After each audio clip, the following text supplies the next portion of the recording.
পাহাড়ের পাদদেশে খাসি নদীর ধারে ঝুলছে হাজার হাজার কুল, কিন্তু অবাক করার মতো বিষয়, এই বাগান মালিকের নিজের 1 ইঞ্চি জমিও নেই। অন্যের অনাবাদি পতিত বন্ধক জমি নিয়ে ছোট উদ্যোগে শুরু হয়েছিল, আর সেখান থেকে বছরে আয় প্রায় 8 থেকে 10 লাখ টাকা। তবে কি পাহাড়ি পতিত জমি হতে পারে নতুন আয়ের উৎস? প্রায় বছর 5 আগে সিলেটের জয়ন্তিয়া পাহাড়ের পাদদেশে খাসি নদীর তীরে 4 একর অনাবাদি জমি বন্ধক নিয়ে আপেল কুল চাষ শুরু করেন বিদেশ ফেরত উদ্যোক্তা মিষ্টু মিয়া। নিজের জমি না থাকলেও পরিকল্পনা ও পরিশ্রমে সেই আবাদ এখন বেড়ে হয়েছে 6 একরে।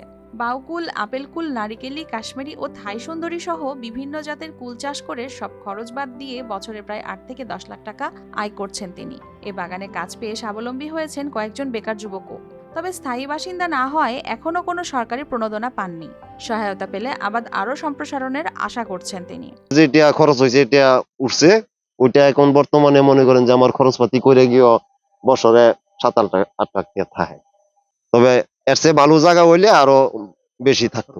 আর সরকারি সুযোগ সুবিধা যদি পাইতাম তো মনে করেন যে আরো আমি বাগান আরো বাড়াইতাম, আমার উৎসাহ বেশি থাকতো, একটু লাভবান বেশি হইতাম। মানে সরকারি ভাবে আমি এটা পাই না। মিষ্টি আর বরই বাগানের মিষ্টি খাইতে আমি বারবারই চলে আসি, সপ্তাহে 1বার কি 2বারে আমি আসি। তো অন্যান্য এলাকার মিষ্টি বরইয়ের যে কন্ডিশন, এর থেকে এখানে অনেক অনেক বেটার, যেটা আমি ফিদা হয়ে গেছে। এবং আমি প্রত্যেক বছরই এখান থেকে মিনিমাম 40 থেকে 50 কেজি বরই আমি নিয়ে যাই আমার ফ্যামিলির জন্য। 15-16 জন মানুষ আছি আমরা, ওখানে কাজ করি, খাই, দিনমজুরি কাজ করি, চলি আমরা। আর এরকম যদি আরো আমাদের এলাকায়, অর্থ এলাকায় যদি কিছু বাগান হয় বা কিছু প্রতিষ্ঠান হয় কর্মস্থানের, তাহলে আমাদের যে এলাকার বেকার ছেলেরা, অনেক ছেলে কর্ম করে খেতে পারবে। শিয়া বাটার ও ভিটামিন সমৃদ্ধ লিলি বিউটি সোপ, তারুণ্যময় উজ্জ্বল ত্বকের জন্য। কৃষি বিভাগের তথ্য মতে চলতি মৌসুমে জৈন্তাপুরে প্রায় 45 হেক্টর জমিতে কুল চাষ হয়েছে।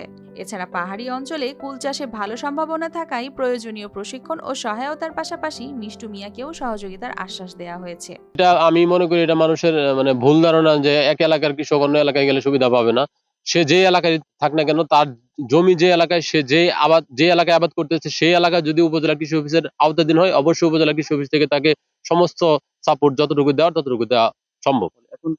অবশ্যই মিষ্টু মিয়ার যদি উপজেলা কৃষি অফিস থেকে কোনো অতিরিক্ত কোনো প্রশিক্ষণ অথবা অন্য কোনো সহযোগিতা দরকার হয়, উপজেলা কৃষি অফিসের সামর্থ্যের ভিতরে তাকে প্রয়োজনীয় প্রশিক্ষণ এবং অন্যান্য সহযোগিতা প্রদান করা। অনাবাদি পাহাড়ি জমিতে জন্ম এই কুল বাগান শুধু এক কৃষকের সাফল্য নয়, এটি প্রমাণ করে সঠিক সহায়তা ও পরিকল্পনায় পাহাড় ঘেরা জনপদই হয়ে উঠতে পারে নতুন অর্থনৈতিক সম্ভাবনার কেন্দ্র। News desk, RTV।